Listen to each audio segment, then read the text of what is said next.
So, hi class and magandang araw sa inyong lahat. And again, so hoping na maayos po ang kalagayan ng bawat isa and kindly update again reminder update all the lectures in from the previous lesson natin. So, yun yung depreciation natin and we have the six types, I think, depreciation na diniscuss natin. And um, for this part, or for this topic na, or for this recording, so we're going to discuss the remaining three subtopics under the chapter 5, which is the time and money applications. So the remaining subtopics are the internal rate of return and or the IRR method, and we also have the external rate of return method, and of course the payback period. And before this, we already have yung mga previous discussion using the present worth method, future worth method, and the annual worth method. So wherein we have the decision or that the declared minimum attractive rate of return or yung tinatawag natin na MAR, which is ito yung dinedeclare ng company. So using that, using the present, future, or the annual worth method. So paano natin identify if the project is totally acceptable or marginally acceptable? So dapat the MAR must be greater than or equal to 0.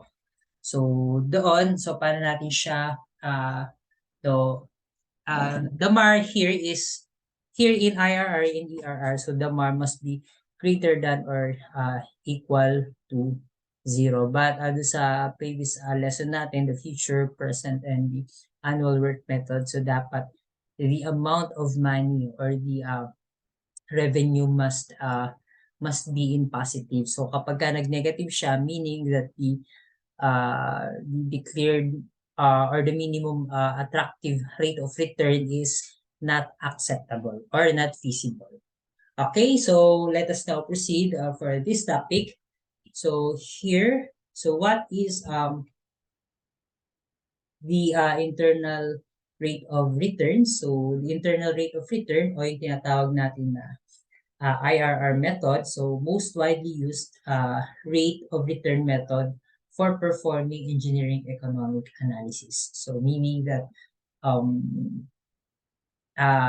commonly, so if we have the project and of course considering the revenue, so we have the cash in, so we're in the revenue or the savings, so even the salvage value or the scrap value that we can take do sa even kung machine siya or market something na yun. So, consider siya. And of course, kailangan din natin, of course, we need investments and for the maintenance ng pinaka-project. So, it is also considered or included sa pinaka-analysis natin. And of course, the internal rate of return must be, again, accepted or acceptable. And paano po siya maging acceptable? So before that, so IRR is also called investors method, discounted cash flow method, and profitability index. So parang ito yung nagiging basis kung kikita ba si company or hindi doon sa internal rate of return. So IRR is also a method solves for the resultant interest rate that equates the equivalent worth of and alternatives cash inflows, again, so we have the receipts for the savings, to equivalent worth of cash outflows o yung mga expenditures natin. And sa cash outflows natin, consider or included din si investment cost. Okay, or yung tinatawag natin na first cost o yung pinaka-initial cost na ini-invest natin sa pinaka-project. And of course, so we have the again, so we have the mathematical model on how are we going to equate. So if we're going to read this, of course, we have the summation of all the revenues dito sa pinaka-left side natin. So revenues yan. Kapag binasa natin itong part na to, of course, summation of all the revenues or yung tinatawag natin P given F. So we have the interest rate o yung pinaka-I prime natin, and we have the K, so which is kino-consider natin siya as yung pinaka-period, which is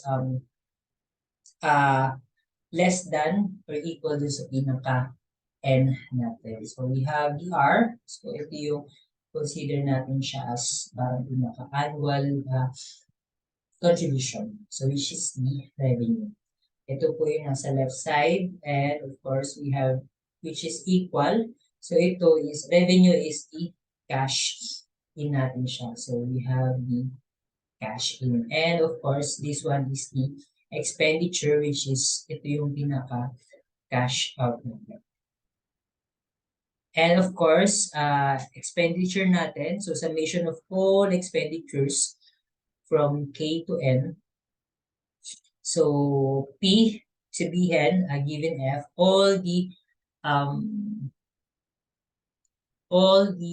contributions from the future, dadali natin siya doon sa pinaka present value. So even si revenue na side, so dadali natin siya sa present value even if it is a future or annual cost. So kasi if we're going to provide the cash flow diagram here. So we have the, ayan, medyo pangit. So gamitin natin yung pen, ayan.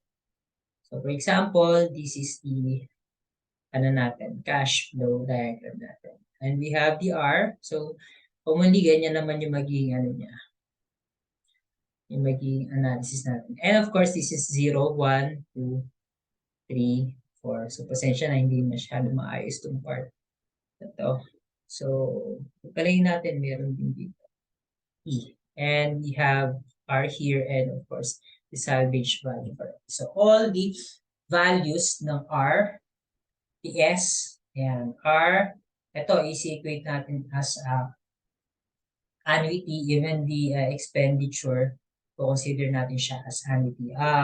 Actually, it is a formulated formula from the future value. So gagawin dadali natin siya dito sa 0 o dito sa pinaka present value. Wherein yung pinaka value ng money natin is hindi pa nag-generate. Okay? So tandaan nyo lang. So for the left side, so this is the revenue o yung pinaka cash in natin. So ito siya positive. So this is the cash ins natin. And we have the negative part, which is yung pinaka cash outs natin. So cash outs natin is ito yung pinaka part na to. Okay? So let me erase this part. Okay.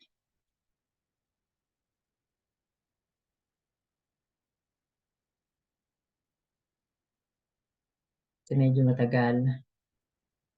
Ayan. So we need to clean it first because meron pa siyang nakalagay na information or details for this topic. Okay?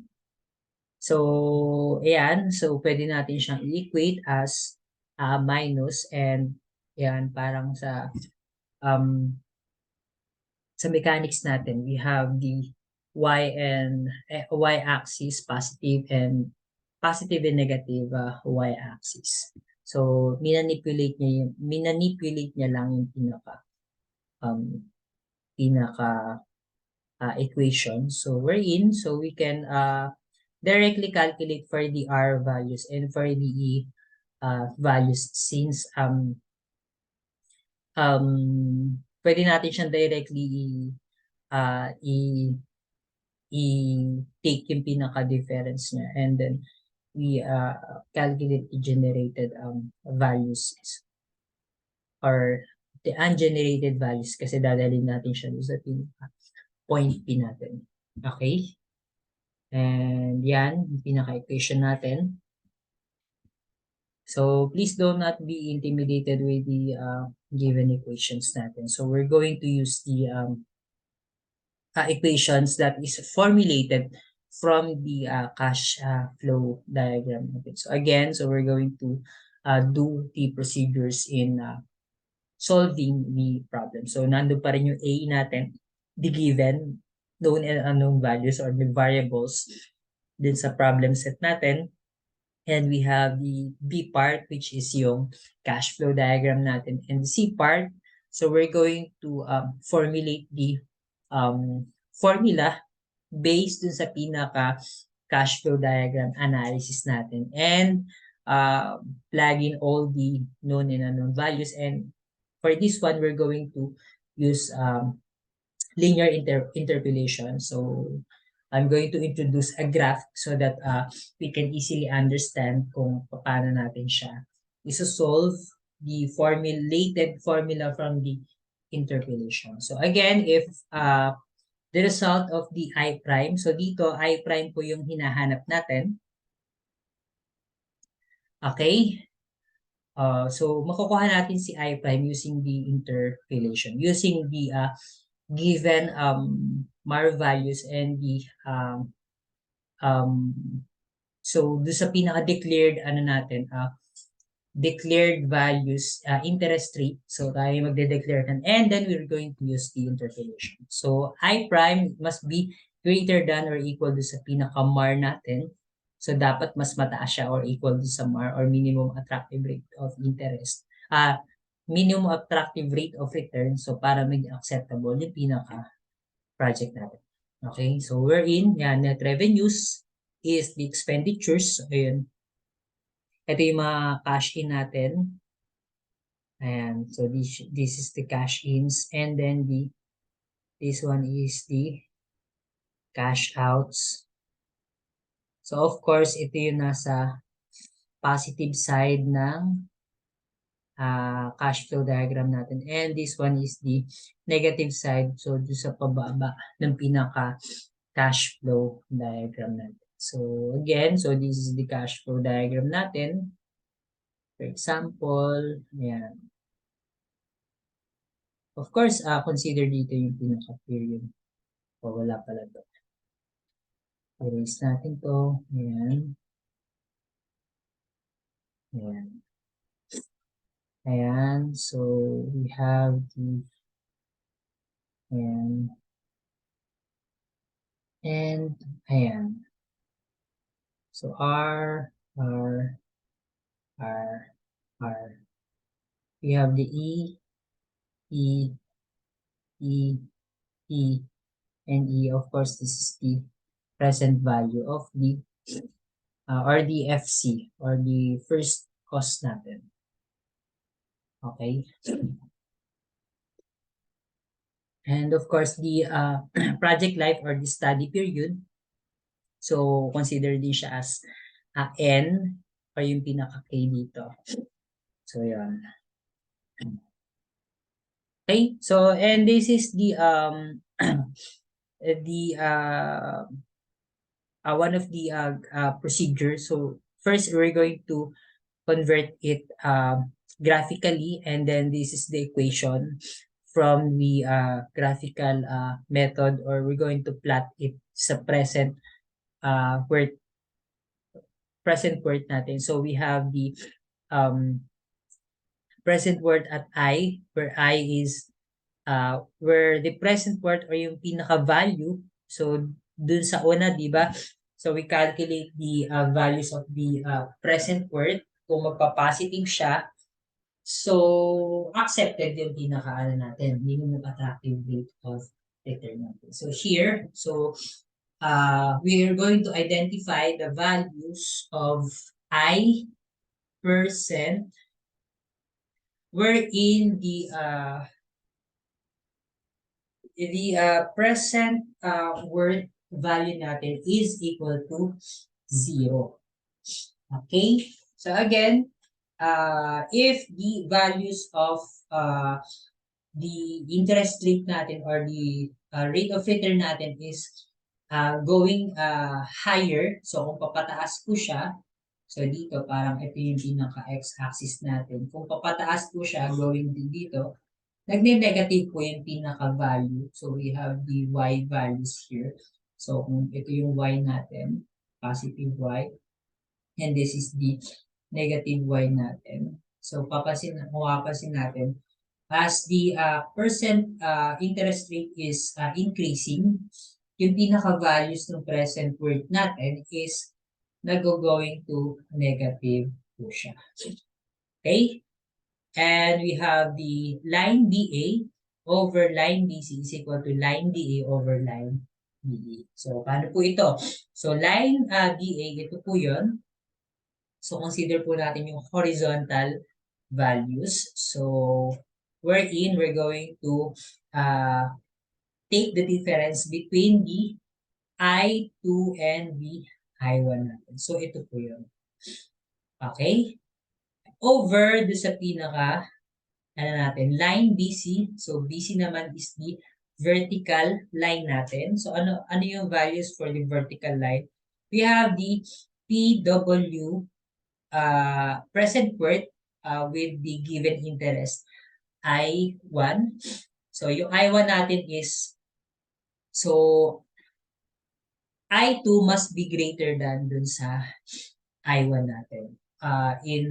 For the para doon sa ating interpolation procedure. Okay? So, we're in, so BC, so PW I1 minus PW I2. Okay? Which is equal to line DA, asan yung line DA natin? DA, ito yun, DA.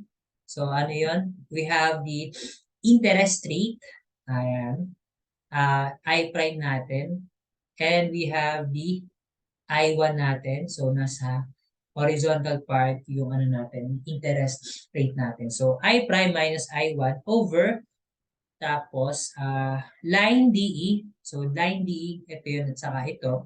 So, yung present worth value na to, minus sa pinaka present worth na yung wherein the present worth is equal to 0. So, ito yun. Okay? So, let us have our problem set for this part. So, I think this is one of the problem set provided dun sa ating mga previous discussion natin sa future worth, present worth, and dun sa pinaka-annual worth. Again, so we're going to provide the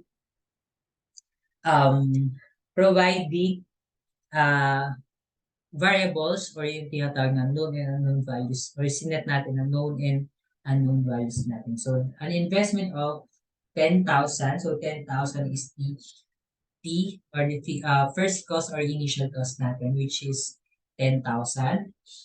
Can be made in a project that will produce a uniform annual revenue of 5,310 for 5 years.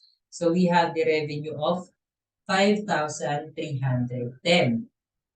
Tapos, we have the end of 5. Yun. So, revenue yung 5,310 natin. 5 for the end values natin. And then, a market o yung pinaka-salvage value natin of 2,000 pesos.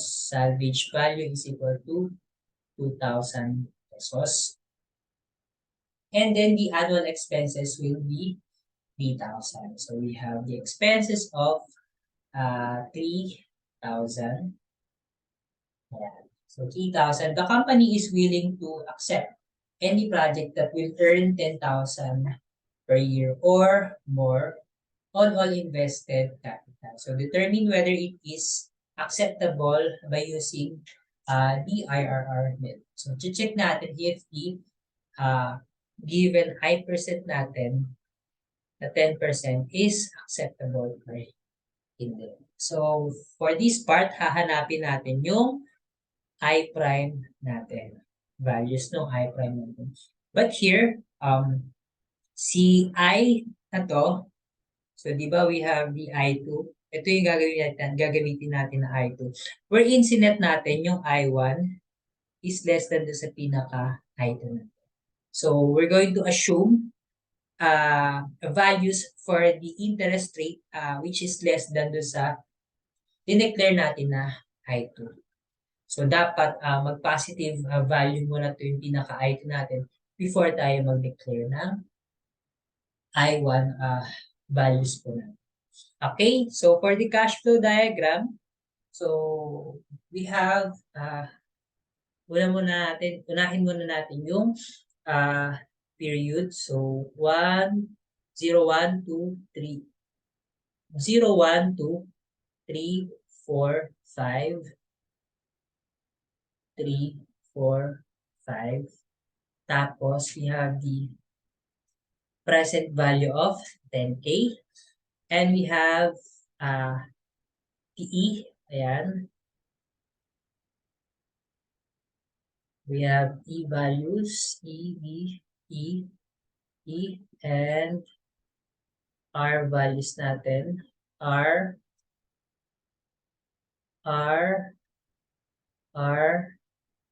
and yung pinaka salvage value natin.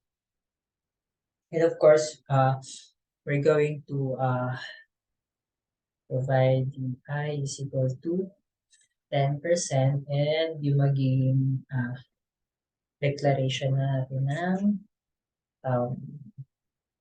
so pagpalagay natin, this is 8%. Yung isa-set natin.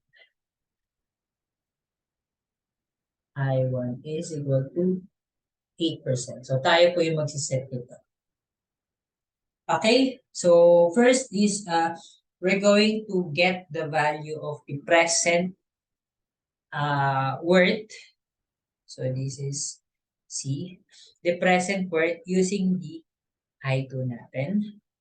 So lagay muna natin present worth I2 is equal to, so the formula that we're going to provide, so hindi natin gagamitin yung very intimidating formulation na sinet natin sa IRR natin. But we're going to formulate it from the cash flow diagram based sa pinaka-analysis natin. Okay? So first, we have the P. So sa P natin, pababa siya. So negative. So this is positive. We have, again, cash in natin.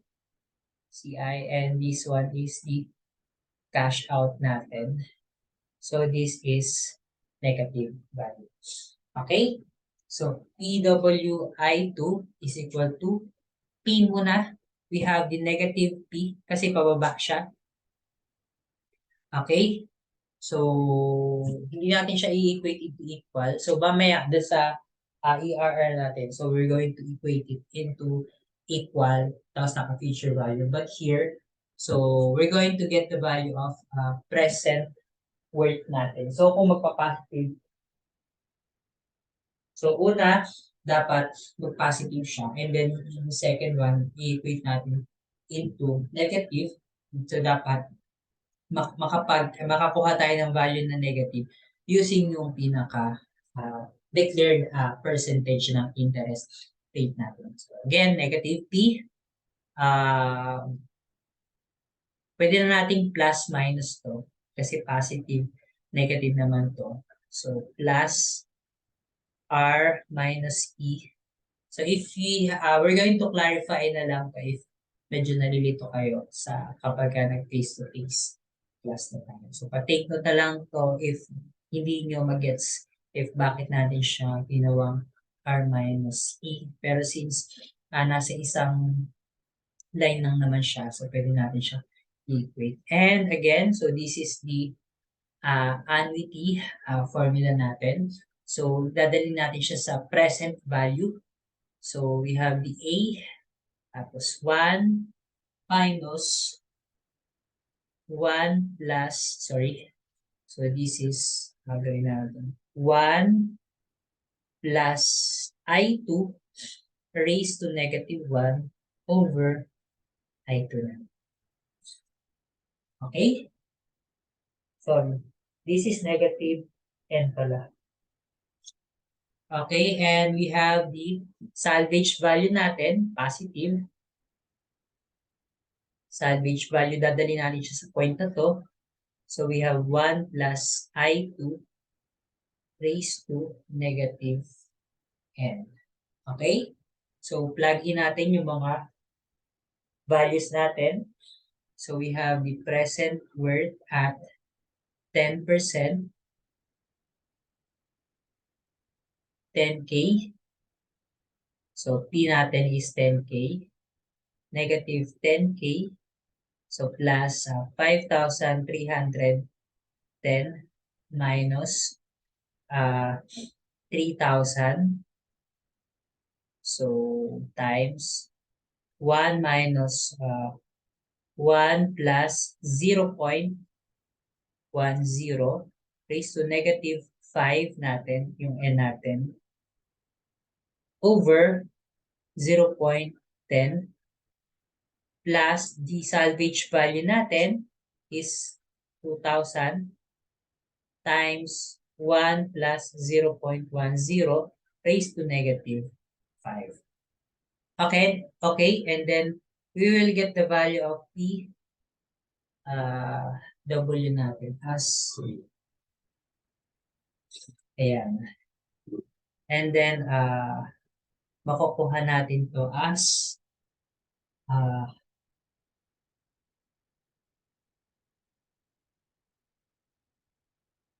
negative value pala to.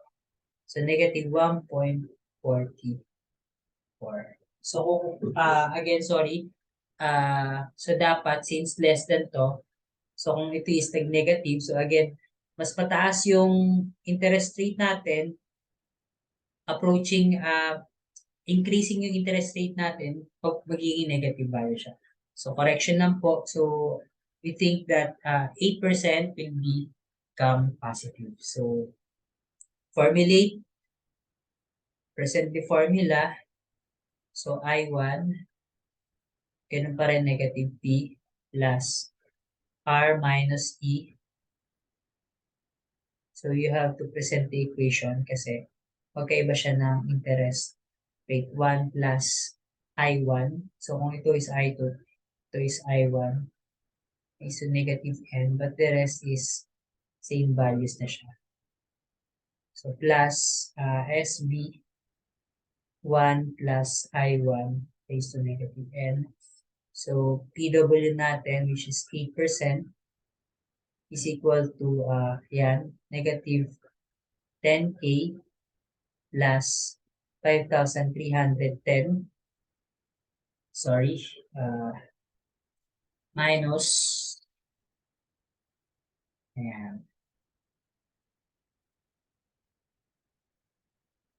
So, minus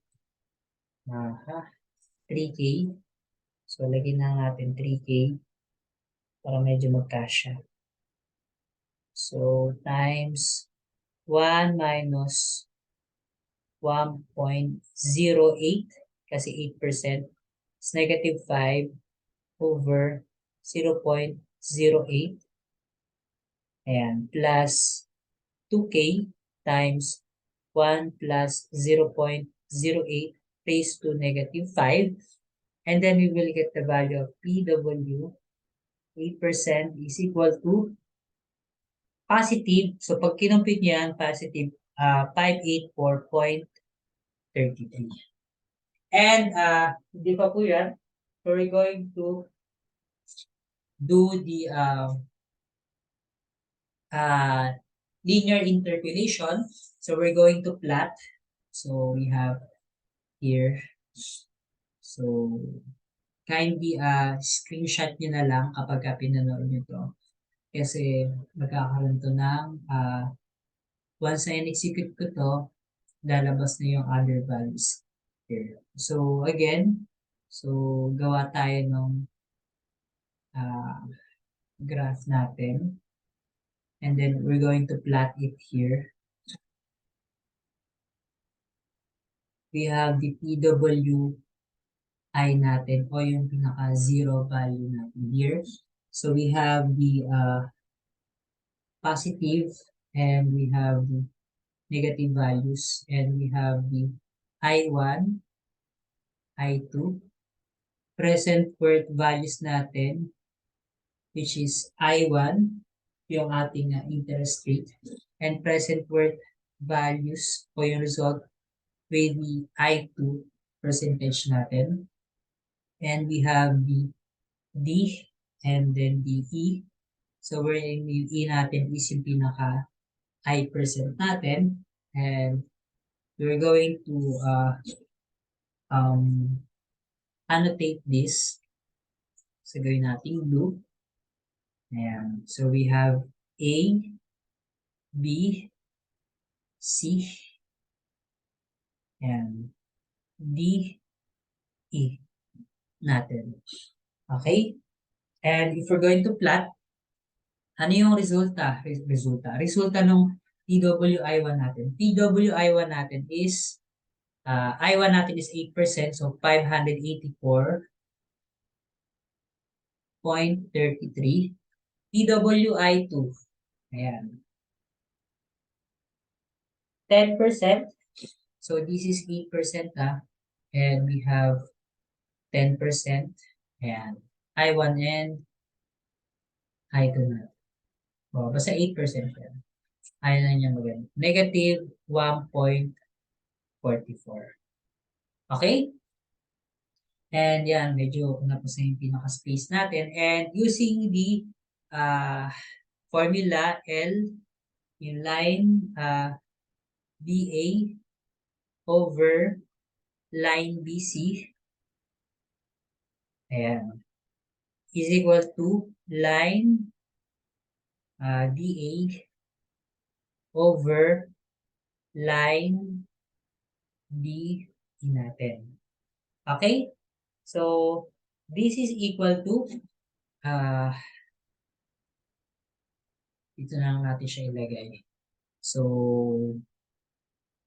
we have I2 minus I1 line BA, BA 10%, 8% or I2 minus I1 over line BC natin, ito yon, BC PW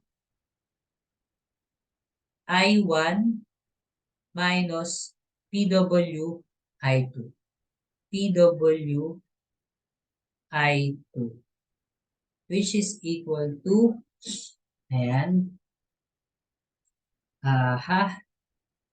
line DA, DA, so this is interest rate, symbol natin for the interest rate, I prime minus I1, ito yun, I prime minus I1,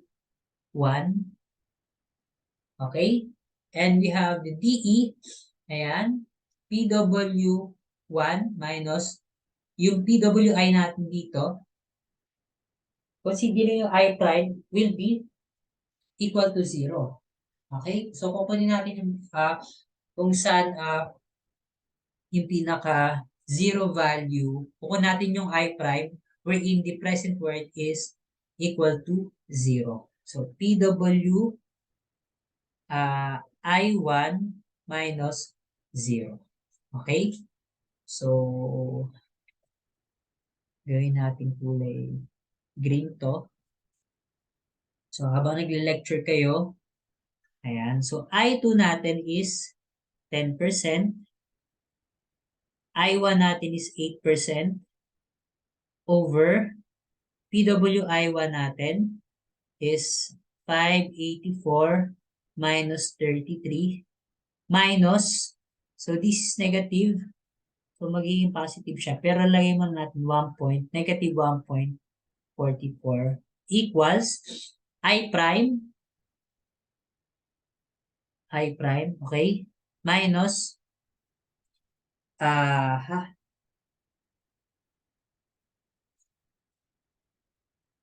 minus 8%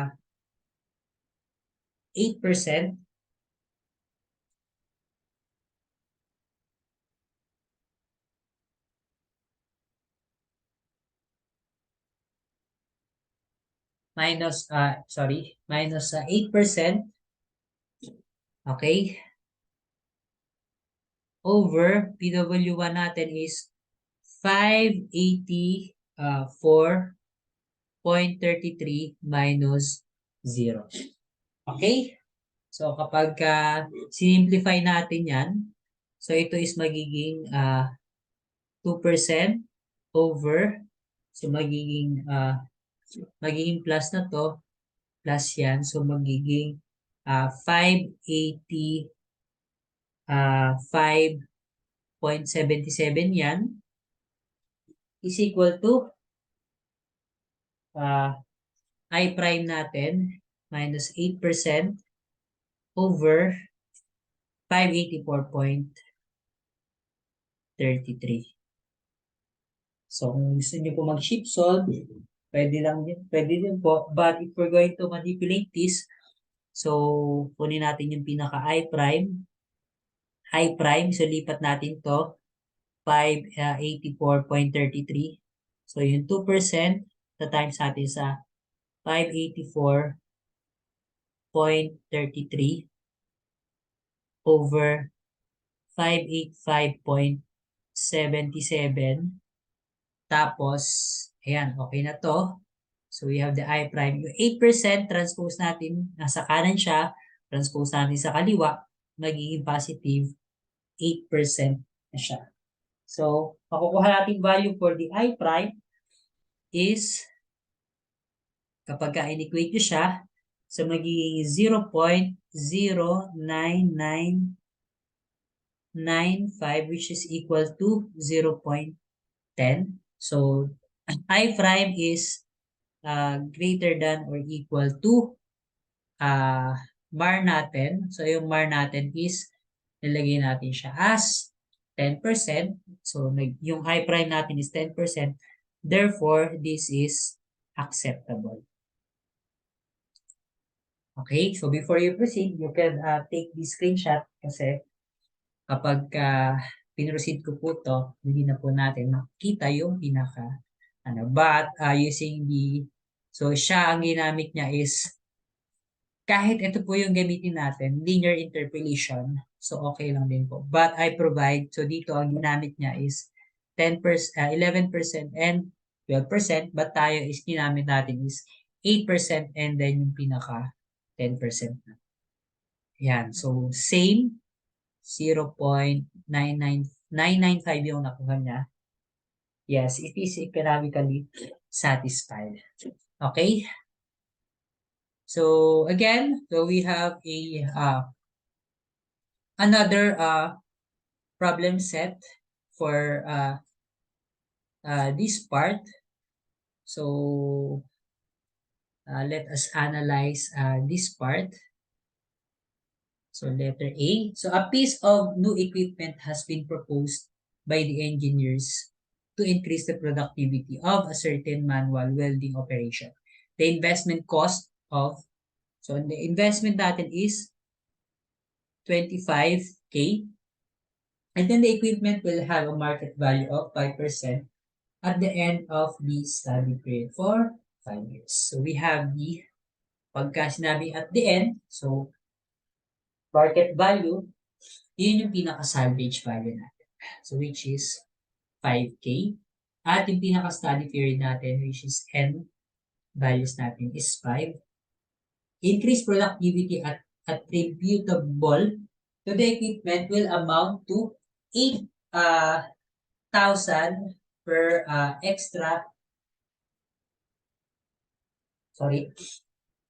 will amount to 8,000 per year after extra operating cost. have been subtracted from the revenue uh, generated by the additional production.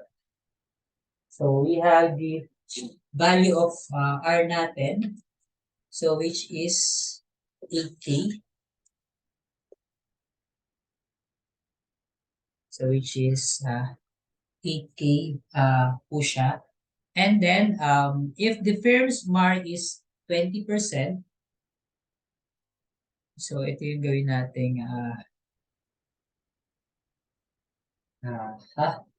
so check muna natin if magpa-positive or negative to bago tayo mag-assign ng bago natin ma-declare as I1 or I2.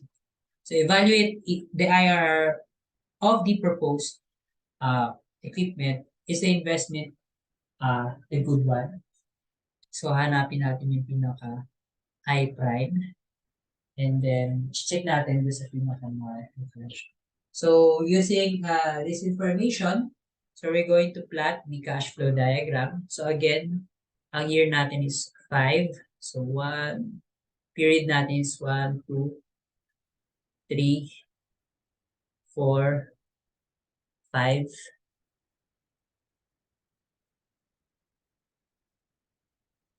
So sorry, so medyo natin.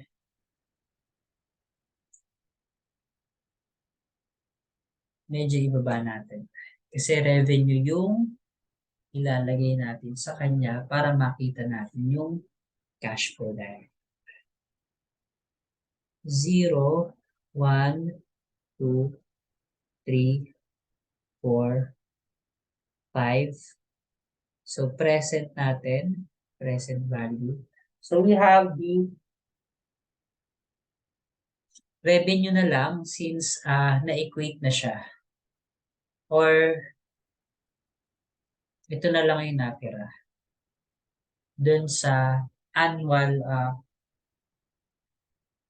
cost and revenue. And we have the salvage value. And using this information, so we can formulate the formula na gagamitin natin for this part.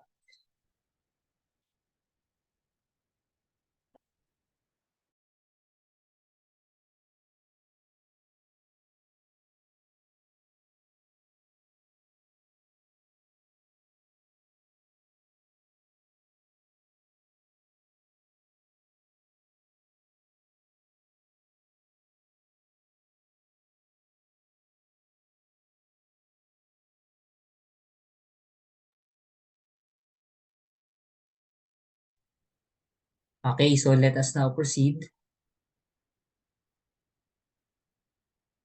Okay. So, formulating this, so, gamitin muna natin PW, gawin natin I2 na lang, is equal to, we have negative P kasi pababa siya, cash out. And we have the R is positive, so naka-annuity siya. So, dadalhin natin siya dito. So, we have 1 minus 1 plus I2 raised to negative n over I2. And then we have the salvage value, positive. So again, dadalhin natin siya sa point na to. So, i-discount natin siya 1 plus I2 raised to negative n. So, solving this, so we have PW at 20%. So, negative P natin is 25K plus the R natin is 8K times 1 minus 1 plus, ano yung I2 natin? 20%.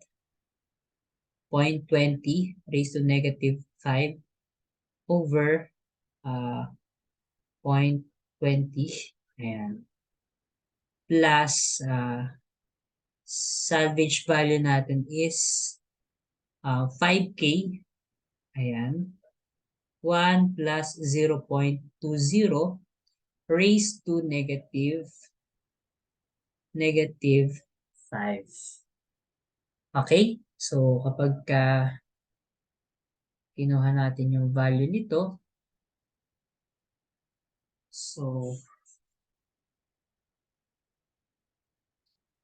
input natin calculator.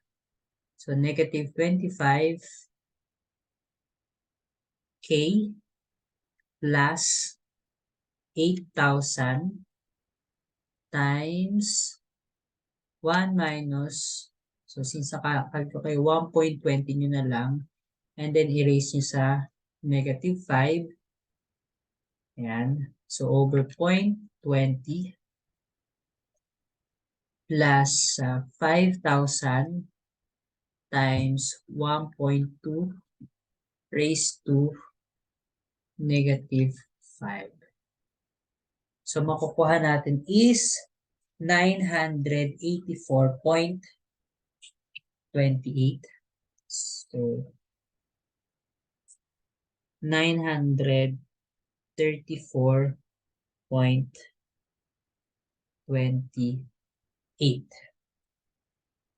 So, try natin na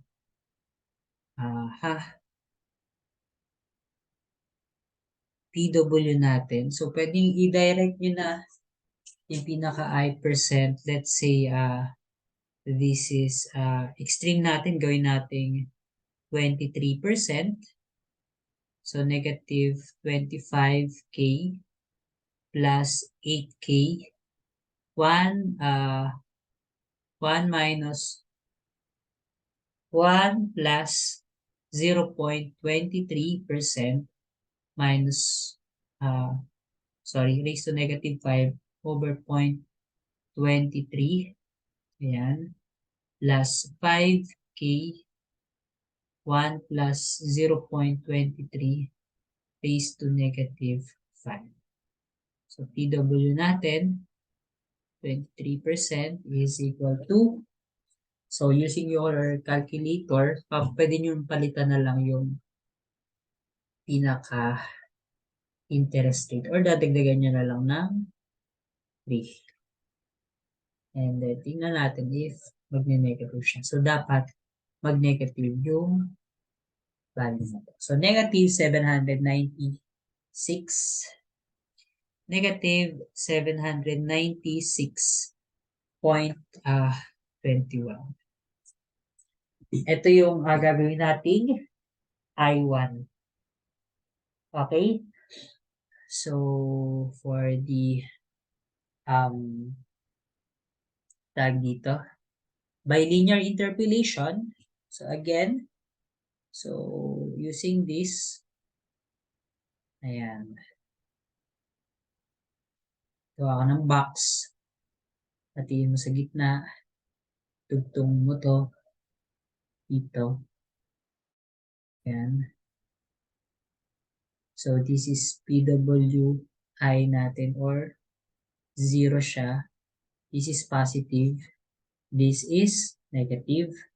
We have the I1 and then the I2. So, yung I1 natin is, this is,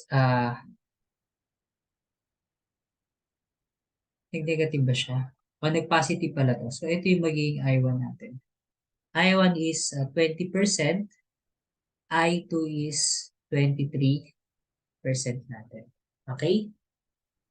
And the PWI natin, PWI 1 is equal to, ito yung PWI 1 natin, 934.28.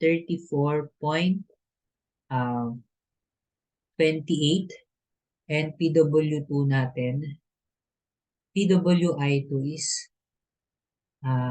negative 796.21.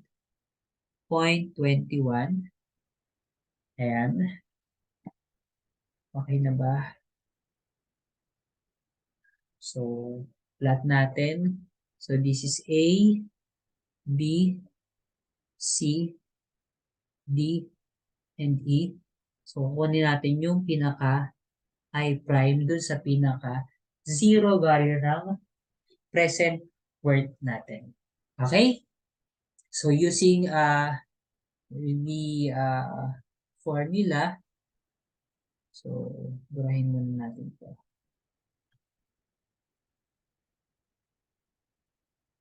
Okay?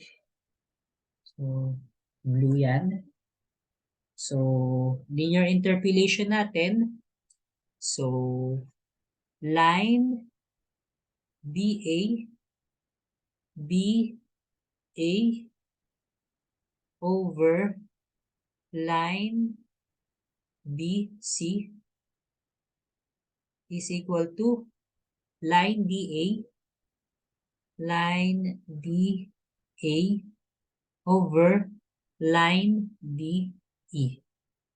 Line DE. Okay.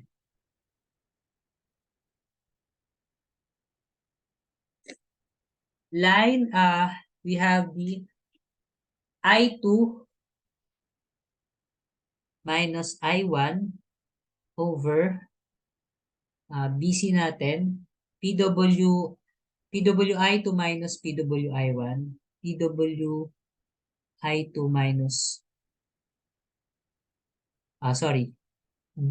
PWI1 pala, kasi B, ito yon I1 minus PWI2 is equal to line DA natin, DA, I prime minus I1, tama ba? I2 minus I1 over line DE natin, PWI1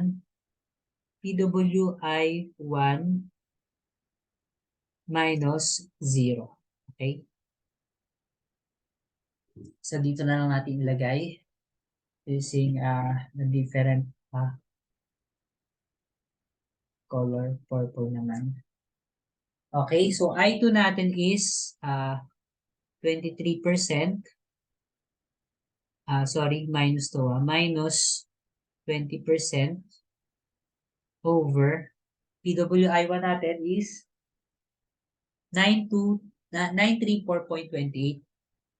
934.28 minus negative 796.21 is equal to I prime minus I1 natin is 20% over PWI1 natin is 934.28 minus 0 na yun. Okay? Simplify natin. So, may 3% ito. So, compute natin to. So, we have, nagiging positive yan Positive, positive. So, 934.28 plus 796.21. So, we have 30.49. Sorry, yung mali dito. Ayan, yung mga errors. Ayan, nabura na. 0.49. Ayan. I prime minus 20% over 934.28. So, I prime natin, ito yun, equal, so yung sa 3% times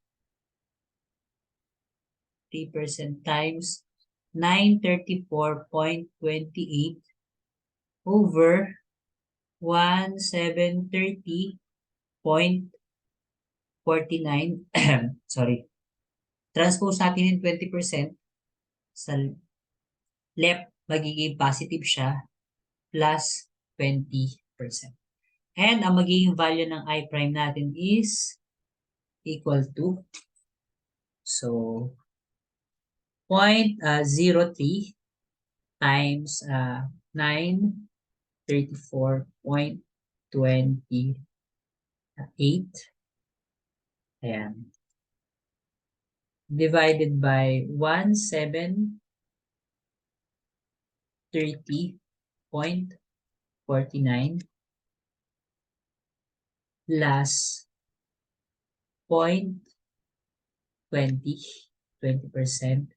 So, magiging ano siya, 21.2162 or 21.62%. So, which is 20%,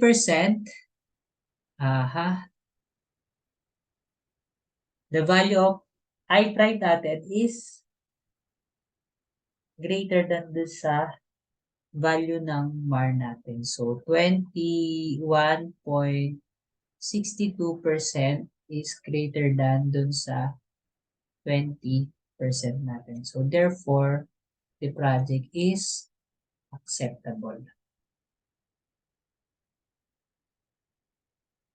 Okay? So, let us check. Pinakuha niya. So, 21.58. So, almost, almost same lang din. Kasi nag-cut tayo ng decimal places. Okay? So, for the external rate of return naman, so external rate of return method, so directly takes into account the interest rate or yung pinaka-epsilon natin or external to a project at which net cash flows generated or required by the project over its life can be reinvested or borrowed. So, yung mga reinvestment is, so usually kapag magpa-purchase ka ng new equipment and then the price of the those equipment is different since nagpo-proceed tayo from time to time and again the value of the money is hindi naman siya pababa. So pataas po siya lagi. Kaya we have the these investments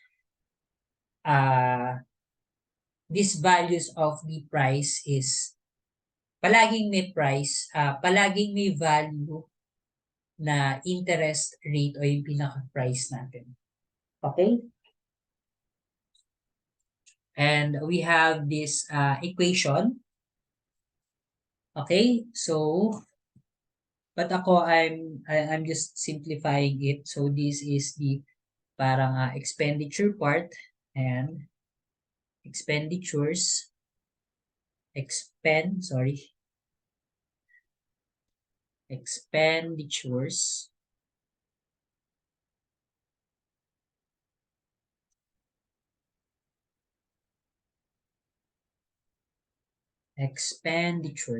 ito yung expenditures, nasa left siya lagi. Yung I prime mo is nasa left palagi. And then we're going to get the future value of that. And this is the revenue.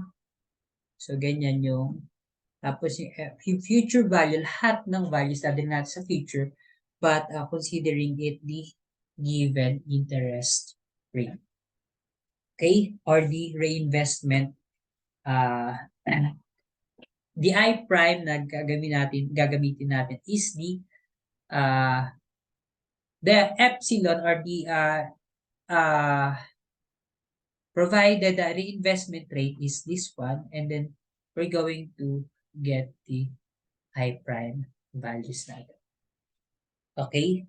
So, again, so we're going to get the cash flow diagram, and then we're going to directly formulate the formula.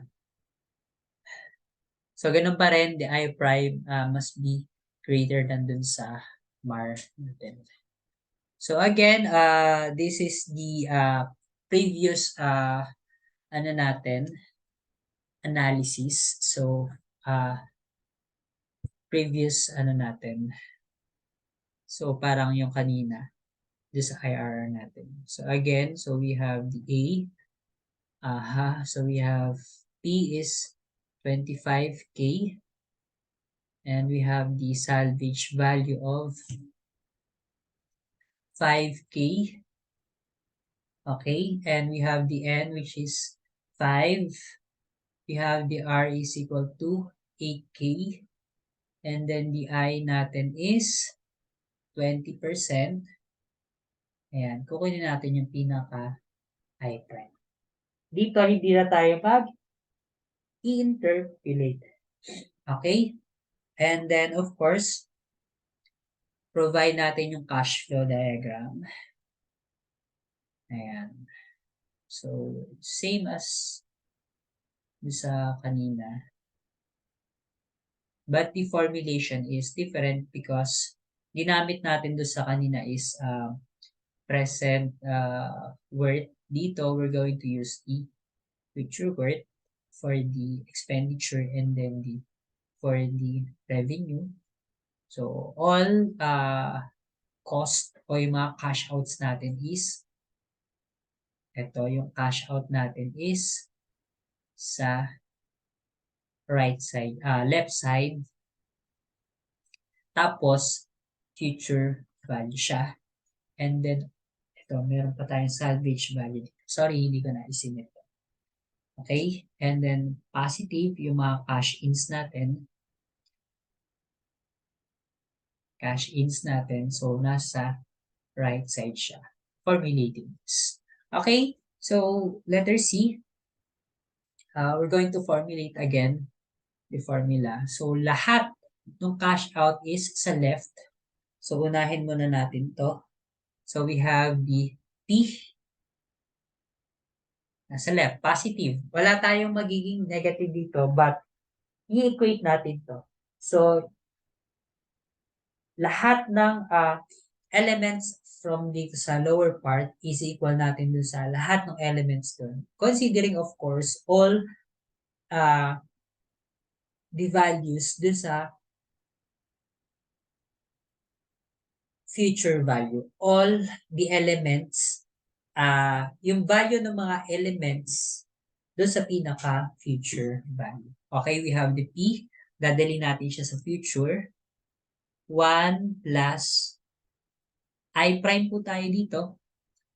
Okay, kasi nasa left siya. I prime tapos raised to N. Positive N po siya.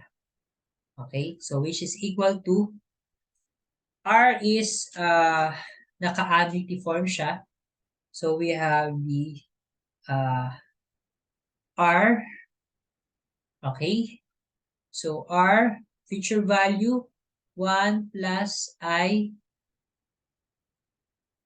raised to N minus 1 over I, which is yung 20% natin yan.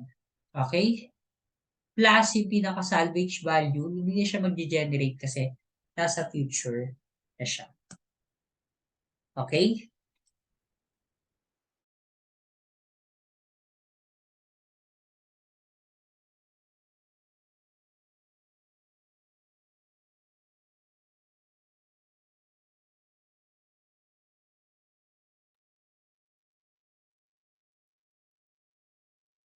Okay, so substitute natin yung mga values.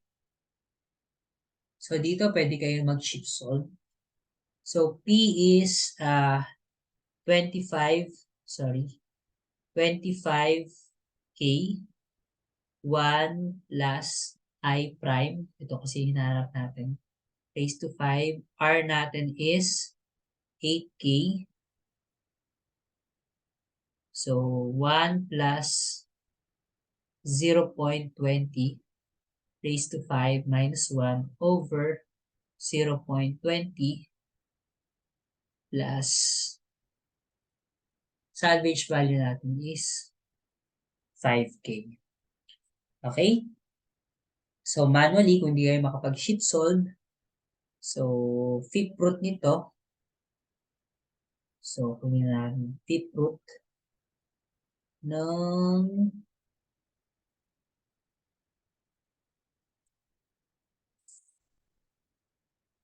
8K times 1 plus 0.20,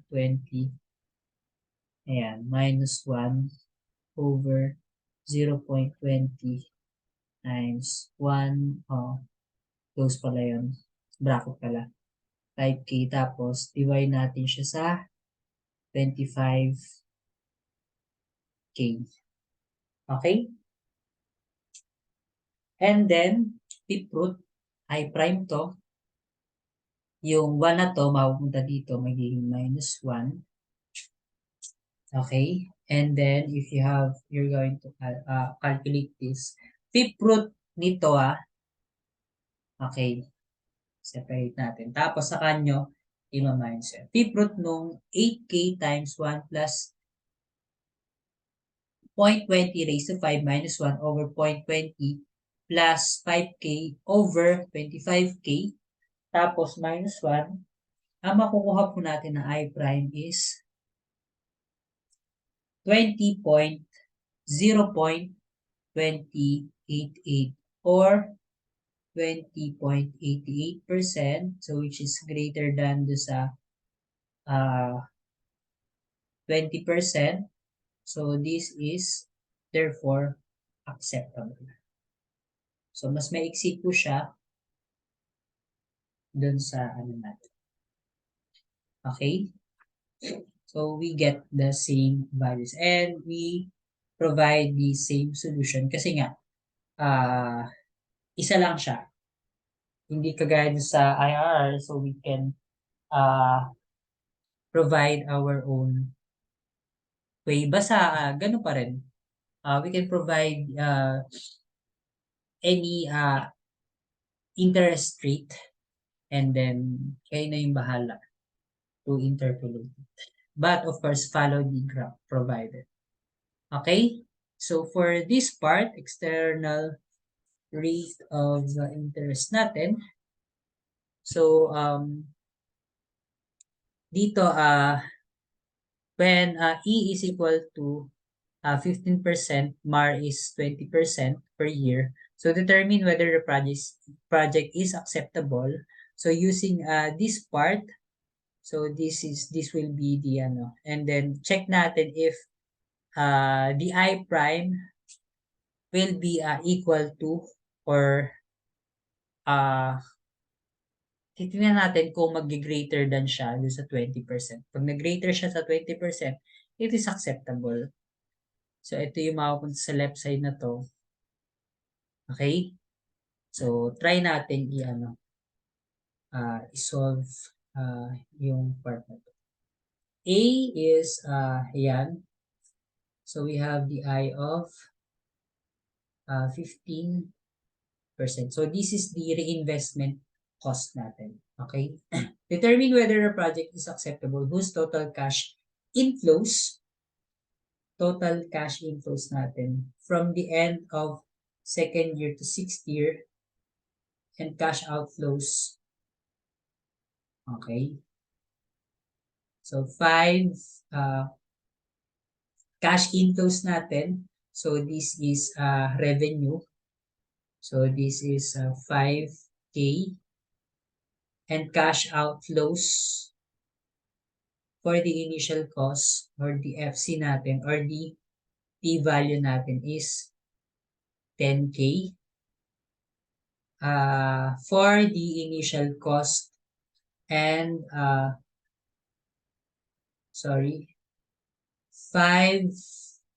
at the end of the first year. Cash outflows, we have the expenditure of 5K sa ito second to sixth, ito dun sa first natin. Okay?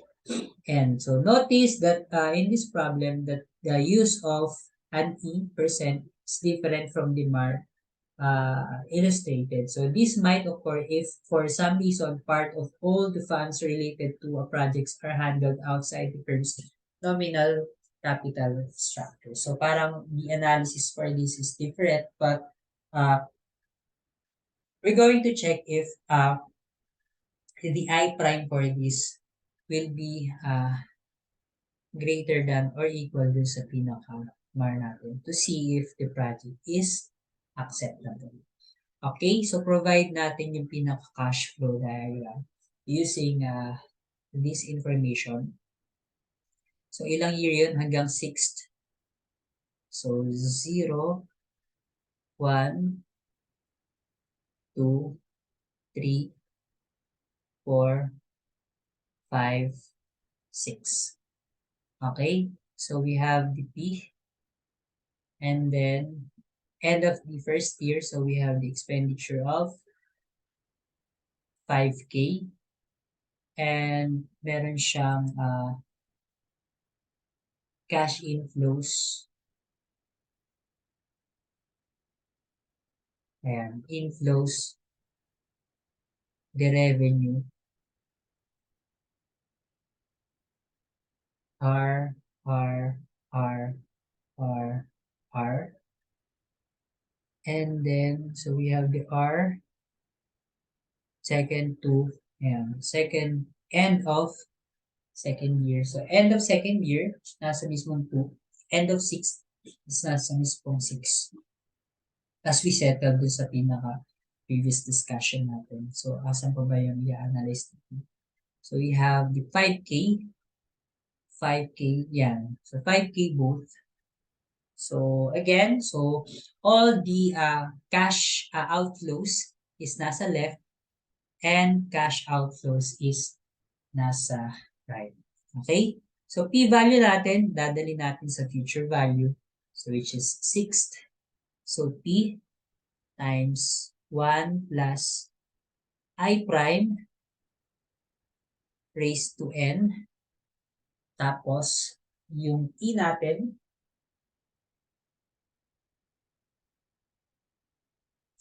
so, isa lang siya. Hindi na natin gagamitin siya as annuity.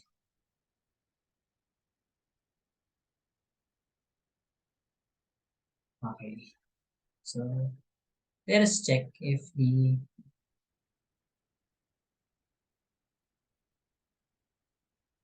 at the end of first year lang. Sige, i-check natin if tama yung analysis natin. So, plus, the E natin is, so, 1 plus I prime raised to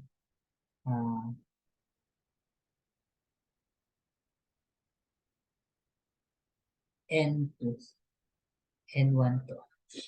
N1 is 6, N2 is, okay? So, plus, equal to, 1, 2, 3, 4, 5. So, R, future value, 1 plus I raised to N minus 1 over I. Okay. So, yan ang pinaka-R natin. So, plug in natin. So, we have 10K, 1 plus I prime raised to 6 plus E natin is 5K, 1 plus I prime natin raised to 5 is equal to R natin is 5K 1 plus 0.15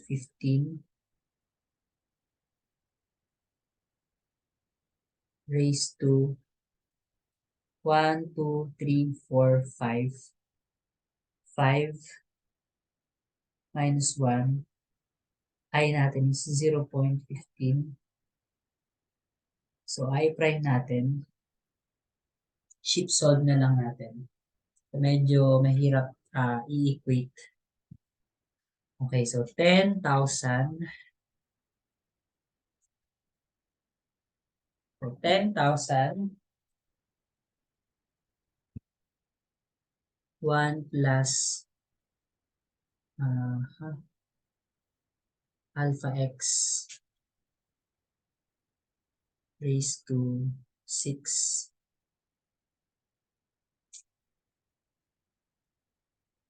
plus 5,000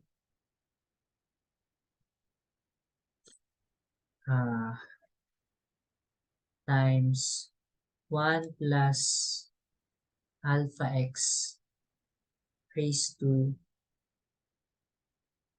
5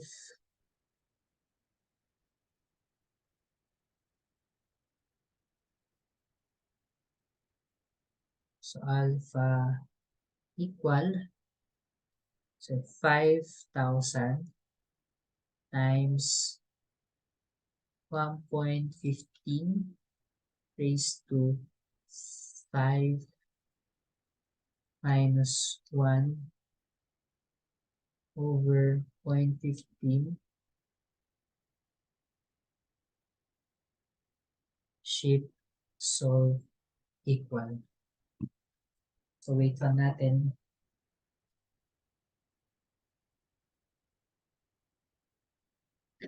Medyo matagal. So but let us look sa pinaka natin. So yan. So ang lumabas na I prime is 0.153132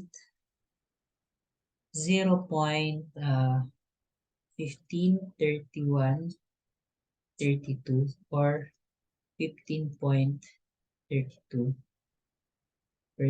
which is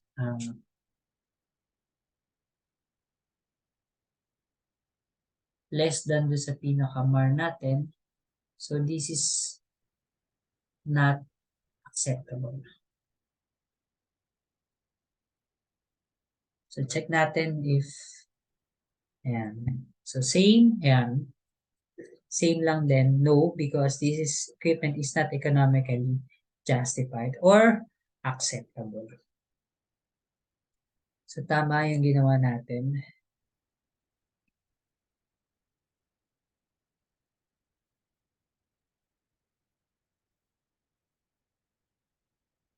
So yan. Yan na yung pinaka sagot natin. Okay? So for the last part, so which is the payback period method. So payback method, often called the simple payout method, mainly indicates a project's liquidity rather than its profitability.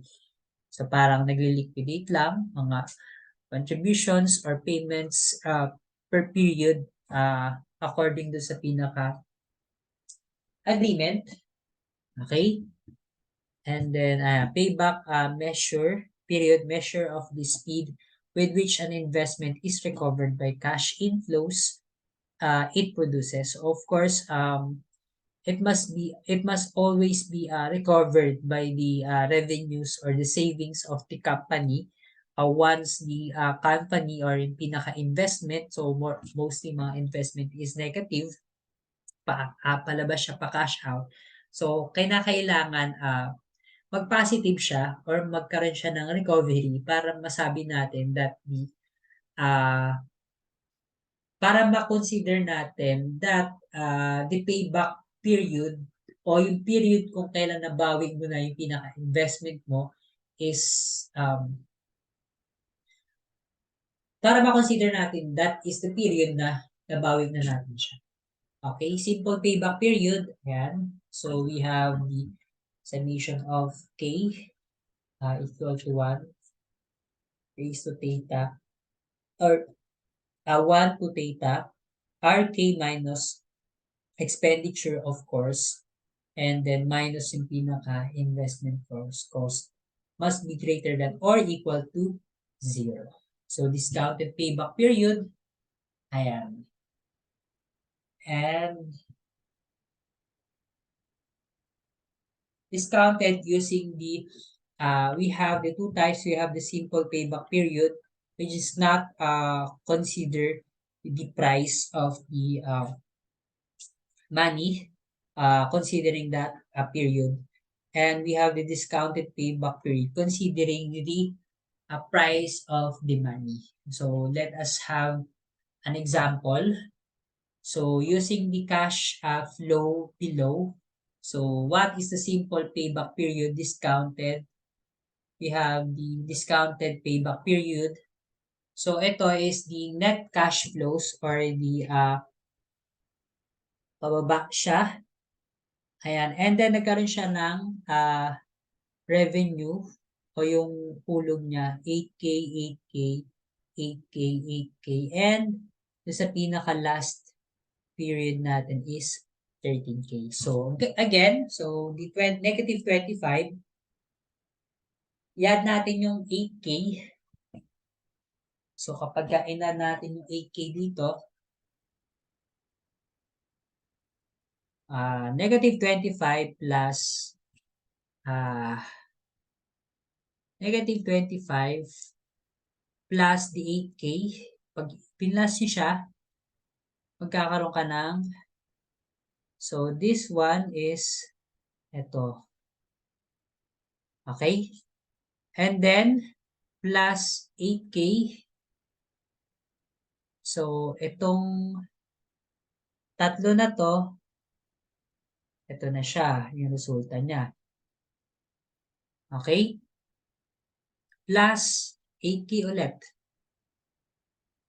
So, itong simula dito hanggang dito, so ito na siya. Tapos, plus mo to, plus 8K. So, meron ka ng 7, nag-positive ka na. So, once na nag-positive ka na, so, kailan mo siya nabawi? 0, 0, 1, 2, 3, 4. Yung ika-apat na hulog mo, nag-positive na siya, na-recover mo na yung pinaka-investment mo. So, ang pinaka-payback period mo is nasa 4th year na. 4th year. So, how about this one? Using the present worth of cash flow. So, which is I is equal to 20%. So, we're going to use the present worth nito. So, gagawin natin siyang the 8K is the sorry.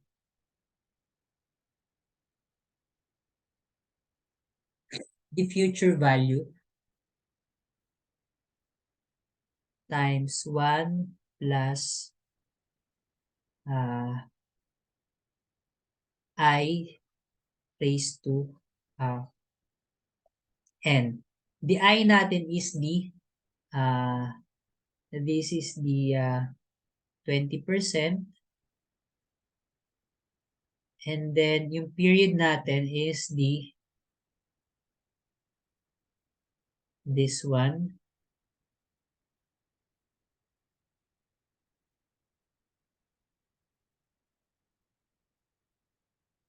So kukunin natin yung present value ito. Present is equal to, this is the future value. Dadali natin siya sa 0.0 na to. Okay? So let us have an example. So F future cost is 8,000. Input lang na 8,000 times 1.2 raised to, this is negative pala. Sorry, negative. And so we have negative 1. So we will get this. This one. So kung ito 8K, ito is 6667. Resulta nito. Okay? So p-value na 8K. So 8K times 1 plus 0.20 raised to negative 2, makukuha natin is 5556. Tapos, p-value mo again, 8K. So, yung p parang nadali mo dito. Okay? 1 plus 0.20 raised to negative 3. Ang makukuha mo is ito. So, present value nito. So, you have 8K. 1 plus 0.20 raised to negative 4. So, makukuha mo is ito. And, present value ng 13K. 13K. 1 plus 0.20 raised to negative 5. Ang makukuha mo is ito. And then, magiging negative 18,333 siya. Kapag yung negative 5 is, pag yung 667 is inad mo dito. And then, makukuha mo yung resulta na to. Okay? So, kapag dinagdag mo naman to, makukuha mo naman yung value na to. Ito, again, this one is this one. And then, kapag nakuha mo lahat to, so equal naman siya dito. Equate mo to, sabihin natin kulay. Pag samasamahin mo yung plus dun sa negative 25, makukuha mo yung value nito. And then, plus mo tong lahat, makukuha mo yung value nito. So, saan ka nag-positive na year? So, 1, 0, 1, 2, 3, 4, 5. Yung payback period mo is nasa 5th. So, this one is yung sa simple payback sa 4th year. Yung sa discounted payback nasa 5th year. Okay? So, ito yun. So, simple payback represented by theta is equal to 4 years. And discounted payback using the theta prime is equal to 5 years. So, iyan yung the payback period method natin. And that will be the end of this recording. So, if you have questions and clarifications, so kindly take note of those concerns, and we're going to discuss those concerns or knowledge gap sa ating face-to-face meeting. But for now, so you have to study all the recordings para kahit mainit, so mahirap kasi magkaroon ng discussion if ganito yung setup natin, tapos mainit pa. So medyo mahihirapan kayo to adapt to absorb the information. So better if you're going to learn it separately on your own pace, and then we're going to uh, satisfy all the concerned information sa face-to-face class natin. But make sure that you already watched all the recordings. So that would be all for this. So thank you to all IEs and IE students and CP students. So keep safe and God bless to all. So see you around.